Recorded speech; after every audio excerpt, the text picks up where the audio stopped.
ಆಶ್ರಯದಲ್ಲಿ ಪರಿಶಿಷ್ಟ ಜಾತಿ ಹಾಗೂ ಪರಿಶಿಷ್ಟ ಪಂಗಡಗಳ ಯುವಜನರಿಗೆ 10 ದಿನಗಳ ವಸತಿ ರಹಿತ ಉದ್ಯಮಶೀಲತಾ ಅಭಿವೃದ್ಧಿ ತರಬೇತಿ ಕಾರ್ಯಕ್ರಮದಲ್ಲಿ 9 ದಿನದಲ್ಲಿ ಅಂದರೆ ನನ್ನ ಹೆಸರು ಪ್ರಕಾಶ್ ಅಣ್ಣಪ್ಪ ಮೇಲಕ್ಕೆ ಹುಕ್ಕೇರಿ ತಾಲೂಕ ಬಾಡ್ ಗ್ರಾಮ.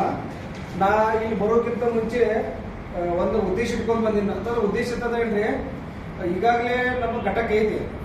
ನಾವು ಈಗ ಏನಾದರೂ ಸಹಾಯಧನ ತಗೊಂಡ್ರೆ ಜಾಸ್ತಿ ಇಂಡಸ್ಟ್ರಿಯಲ್ ಡೆವಲಪ್ ದೊಡ್ಡ ಪ್ರಮಾಣದಾಗ ಇಂಡಸ್ಟ್ರಿಯಲ್ ಮಾಡ್ಬೇಕನ್ನೋ ಉದ್ದೇಶ ಇಟ್ಕೊಂಡು ಬಂದಿದ್ದೀವಿ.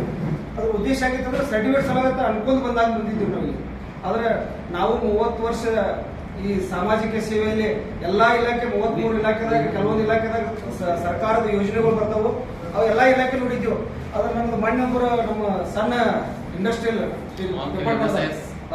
ಅವ್ರು ಈ ತರಬೇತಿ ಬಂದ್ ಬಳಕ ನೋಡಿದ್ದು ನನಗೆ ಅವಾಗ ಅನಿಸ್ತಾ ಈ ತರಬೇತಿ ಬಂದ್ಗಳು ಆ ಇಲಾಖೆ ಗೊತ್ತು. ಮತ್ತೆ ಯಾಕಂದ್ರೆ ಸರ್ಕಾರದ ಸವಲತ್ತುಗಳು ಜಾಸ್ತಿ ಸವಲತ್ತುಗಳು ಆ ಇಲಾಖೆದಾಗ ಇದಾವೆ. ಆ ಪಾಪ ಪುಣ್ಯಾತ್ಮ ಅಧಿಕಾರಿ ತಪ್ಪು ತಿಳ್ಕೊಬೇಡ್ರಿ ಯಾರ ಈ ಅಧಿಕಾರಿ ನಾವು ಇನ್ನ ತನಕ ಯಾವ ಇಲಾಖೆ ಅದ್ರಾಗ ಮೀಟಿಂಗ್ನಾಗೂ ನೋಡಿರ್ಲಿಲ್ಲ. ಅದು ಆ ಅಧಿಕಾರಿ ಅಲ್ಲ, ಹಿಂದೆ ಇದ್ದದ ಅಧಿಕಾರಿ ಆದ್ರೆ ಬೇಕು. ಆದ್ರೆ ಆ ಇಲಾಖೆ ಬಗ್ಗೆ ಇನ್ನೂ ಯಾರಿಗೂ ನಾವು SC/ST ಜನರಿಗೆ ಮಾಹಿತಿನೇ ಇಲ್ಲ. ಅದಕ್ಕೆ ದಯವಿಟ್ಟು ಇನ್ನೂ ನಾವು ಬಹಳಷ್ಟು ಯೋಜನೆಗಳು ತಿಳ್ಕೊಂಡಿವಿ. ನಾವು ಏನು ತಿಳ್ಕೊಂಡಿದ್ದೀವಿ ಎಲ್ಲ ತಿಳ್ಕೊಂಡಿವಪ್ಪ ಅಂತ ಅನ್ಸ್ಕೊಂಡು ಬಂದಿದ್ದೀವಿ. ನನ್ನ ಪ್ರಕಾರ ನಾವು ಇನ್ನೂ ಇಲ್ಲಿ ಬಂದ ಮೂಲಕ ಎಲ್ಲ ಯೋಜನೆಗಳ ಬಗ್ಗೆ ಮತ್ತು ಮಾಹಿತಿ ಎಲ್ಲ ಸರಿಯಾಗಿ ಇವತ್ತು ನಾವು ಇವ್ರು ಕೊಟ್ಟರು, CA ಅವ್ರು ಮಾಹಿತಿ ಕೊಟ್ಟರು.